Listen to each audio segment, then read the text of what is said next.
AI Sports Sabotage. Picture the scene. It's the final 2 minutes of the championship game.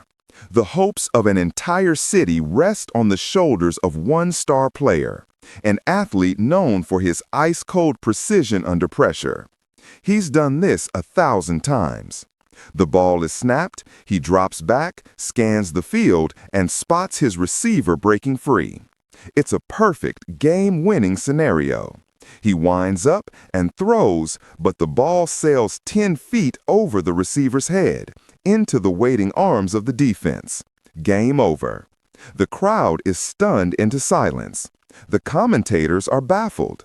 How could a player of his caliber, in a moment that defines careers, make such a fundamentally catastrophic error? We've all seen it happen. The inexplicable fumble, the bizarre missed shot, the world-class goalie who seems to momentarily forget which way to dive. We chalk it up to pressure, to a momentary lapse in concentration, to the brutal unpredictability of sport. But what if it's something else entirely? What if that player's eyes were deceived? What if his perception was subtly, expertly manipulated by an invisible force? This is the chilling core of a theory that's been spreading like wildfire through the dark corners of sports forums and high-tech discussion boards. It's called the Spectre Protocol. The premise is as simple as it is terrifying: that the massive, powerful floodlights looming over our modern stadiums are doing more than just illuminating the field. They are, according to proponents of this theory, sophisticated projection systems capable of beaming invisible, artificially intelligent entities directly onto the playing surface. These are not ghosts or apparitions, but complex constructs of light and data, undetectable to the naked eye in broadcast cameras, but designed for one purpose: to sabotage the game. They are digital phantoms, AI players that can subtly run interference, create momentary distractions, or generate phantom images that trick a player's brain into making a fatal mistake. That quarterback who overthrew his receiver? The Spectre Protocol suggests he wasn't throwing to where his receiver was, but to where an AI-projected phantom decoy was, an image fed directly into his peripheral vision for a split second. That basketball player who missed an uncontested layup? Perhaps he flinched at a flickering subliminal shape near the rim that only he could perceive. The origins of this theory are as murky as the specters it describes. It didn't come from a mainstream news report or a scientific journal. It was born in the digital trenches, on anonymous message boards and encrypted chat groups where die-hard fans, data analysts, and disillusioned tech insiders converge. Initially, it was dismissed as the ultimate sore loser conspiracy, a coping mechanism for fans who couldn't accept a devastating loss. The early posts were crude, filled with frustration and speculation. "It's like there was a ghost out there," one user wrote after a shocking playoff upset. "Our guy just stopped for no reason, like he saw something." But slowly, the tone began to shift from pure emotion to methodical analysis. Amateur sleuths started poring over game footage, not in regular speed, but frame by agonizing frame. They weren't looking for missed calls by the referee, they were looking for something else. They were looking for the unexplainable. They found patterns. They pointed to players who would suddenly hesitate in open space, their heads twitching as if reacting to an unseen stimulus.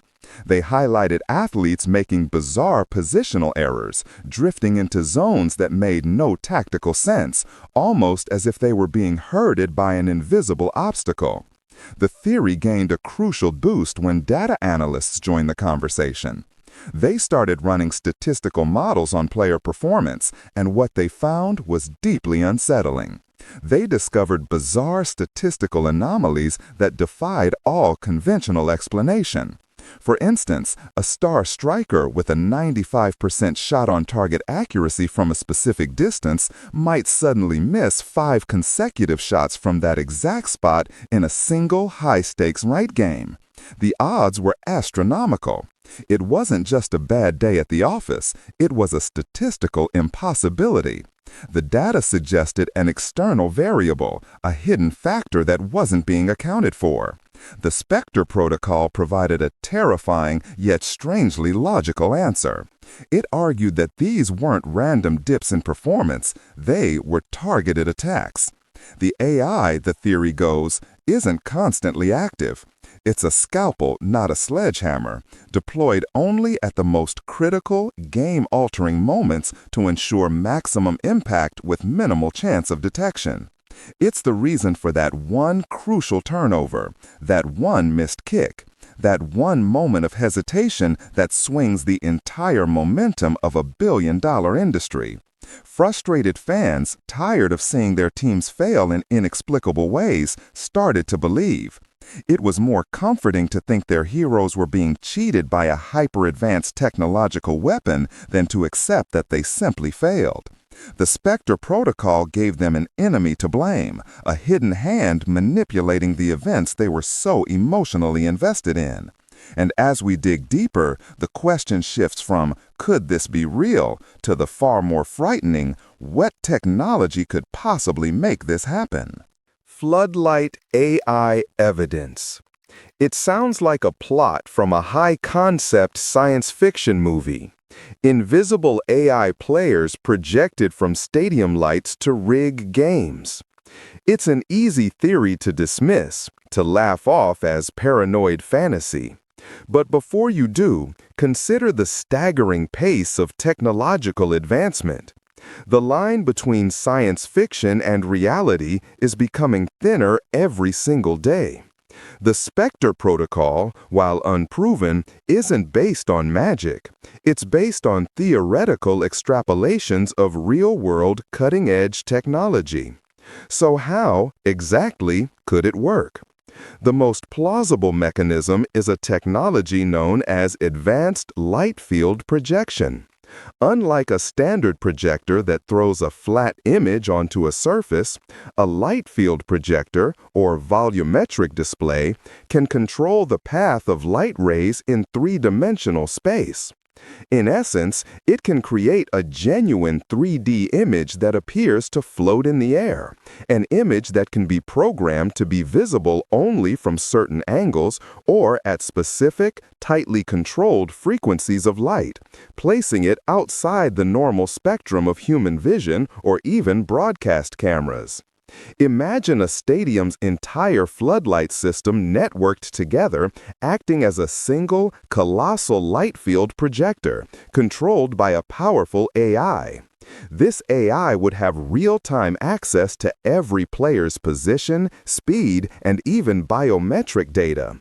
It could then project a specter, a shimmering distortion, a phantom player, a false shadow, at the precise location and time needed to disrupt a play. It could project a phantom defender into a quarterback's peripheral vision for just a tenth of a second, causing him to instinctively alter his throw. If that sounds too complex, consider a simpler, more insidious method: subliminal visual messaging. The floodlights could flicker at a rate so fast it's imperceptible to the conscious mind, but the patterns are still registered by the subconscious. These flickers could embed commands or distractions, creating a sense of unease, triggering a flinch response, or subtly influencing a player's decision-making process without them ever knowing why. The most extreme and terrifying possibility, however, is direct neural interference. Scientific research is already exploring how specific frequencies of light can stimulate or inhibit neural activity in the brain. Could a sufficiently advanced system use precisely modulated light to directly interface with a player's visual cortex? Could it disrupt the signals between the eye and the brain, effectively making a player blind to the real ball for a millisecond while showing them a fake one? This is deep-level biohacking, and if it were possible, it would be the perfect prime. There would be no evidence, no physical trace, just a confused player and a lost game. But why would anyone go to such extraordinary lengths? The motives are as compelling as the technology is complex. The most obvious driver is the multi-trillion-dollar global sports gambling market. Imagine a syndicate that could guarantee the outcome of any game. They wouldn't need to bribe players or referees, which is a messy, traceable business. Instead, they could invest in this technology and operate with complete impunity, manipulating outcomes to cash in on impossible odds. Another motive is corporate espionage on a grand scale.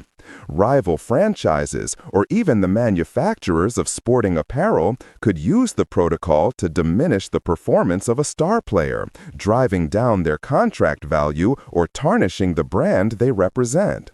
And then there's the most chilling possibility, that this is a military experiment.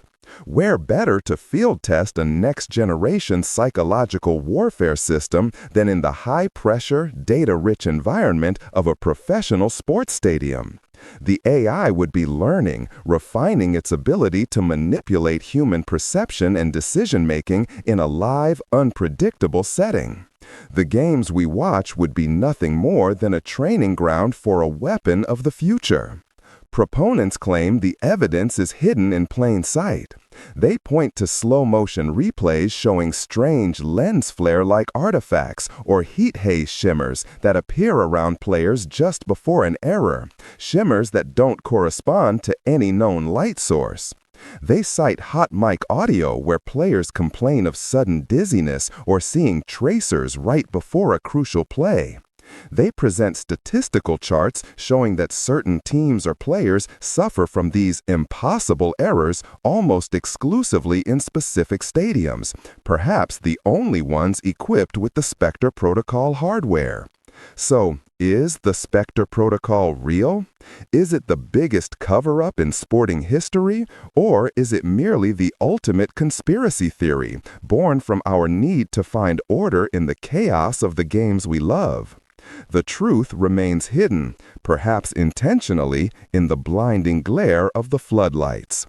The next time you watch a game and you see an athlete make a mistake so unbelievable it defies logic, look up at the lights and ask yourself, are they just lighting the field, or are they playing the game?